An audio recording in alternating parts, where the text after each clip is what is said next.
nous sommes face à un véritable drame qui est le grand remplacement technologique et économique. Il y a des gens qui craignent un grand remplacement religieux, migratoire, je ne sais pas quoi.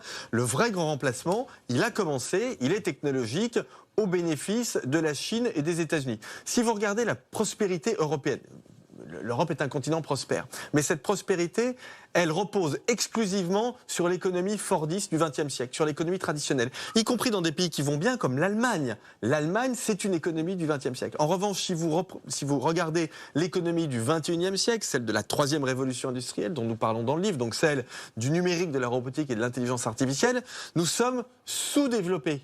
Or, nous allons, quoi qu'en pense un certain nombre de nos homologues en France, nous n'allons pas vers le XXe siècle et encore moins vers le XIXe siècle, mais nous allons vers le XXIe siècle. Et donc, d'une certaine façon, l'Europe va vers le sous-développement. Si nous continuons à sous-investir dans ces technologies, nous allons finir par être sous-développés. Pour nous, c'est pas très grave, mais pour nos enfants et nos petits-enfants, c'est absolument catastrophique. Donc c'est ça l'enjeu. Parce que vous écrivez, nous pourrions... Donc on n'est pas spécialement optimiste, vous voyez, c'est de la lucidité. Oui, non, mais vous essayez de montrer ce qui pourrait nous donner des raisons d'espérer. On pense que l'Europe, ça peut être super. On pense que si on fait de bonnes réformes, l'Europe, ça peut être le meilleur endroit pour vivre dans le monde. Vous dites, nous pourrions être au paradis si nous avions l'intelligence et le courage de relever les défis de la troisième révolution industrielle, celle de la convergence du numérique, de la robotique et de l'intelligence artificielle, des GAFA et des BATX.